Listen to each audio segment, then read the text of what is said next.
Hi everybody, today is February 1st, 2014. Maybe this is why the Google camera truck was sent out to get a more recent photo of me. The government threat list names 8 million Americans who will be detained when martial law is imposed. The government has been compiling a list of names since the 1980s called the Main Core.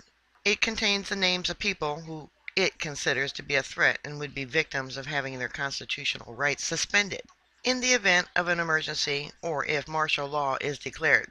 They would first be tracked, detained, questioned, and basically targeted for detention due to being labeled a threat of some sort.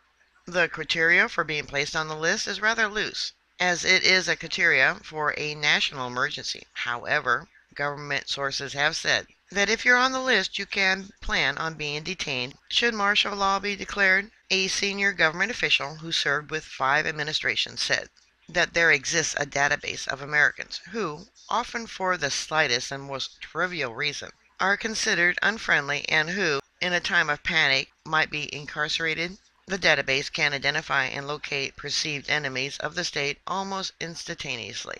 Even though this program has been around since the 1980s, one can't help but wonder if the post 9/11 NSA has used its spy programs to exponentially expand the list, which is a terrifying prospect if you're one of the people the DHS has labeled as a domestic terrorist. For your conservative values, we know that the FBI, Defense Department, and local police have worked to infiltrate and spy on peaceful domestic groups because they were seen as threats, and the revelations from Snowden have shown us that the NSA reads our Facebook posts, scans our emails, follows our Twitter accounts, listen to our phone calls, etc.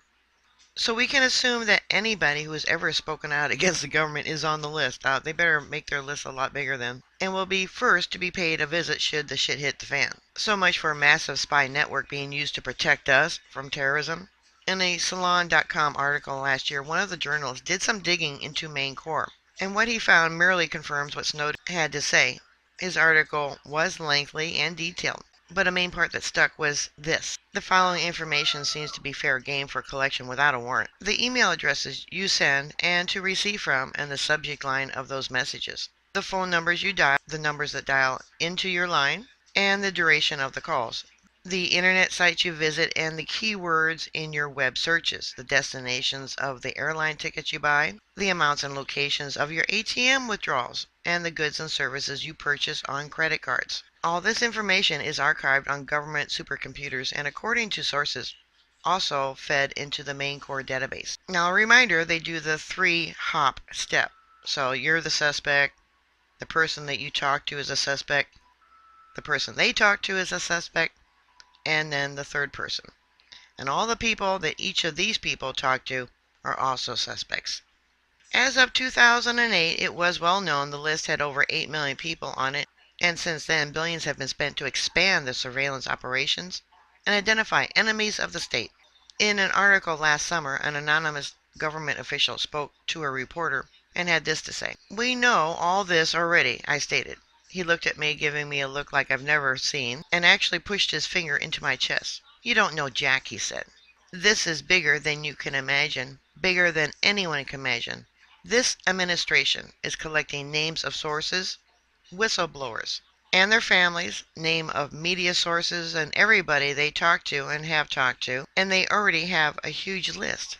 If you're not working for MSNBC or CNN, you're probably on that list. If you're a website owner with a brisk readership and a conservative bent, you're on that list. It's a political dissident list, not an enemy threat list. If that's not enough to send chills down your spine, think about this. The government is building a massive center out in Utah to store the 2.1 gigabytes per hour it collects and keeps for easy indexing. So what started out as a means to protect us has been transformed into a surveillance monster that's being used against us to protect the government and the people within if things go south. Unfortunately, the mainstream media won't report on this, and if they do, it's to reassure us that the NSA and its spy programs are there for our protection. Meanwhile, it being used to figure out who to round up when the failed policies of our government finally catch up to us. And our economy collapses before our eyes, and that's already started to happen. All I can say is watch your back, be alert, taking anything that's out of the ordinary into account. Alright, bookmark my site. I'll keep you up to date. Please stay safe, and I'll talk to you later. God bless y'all. Bye.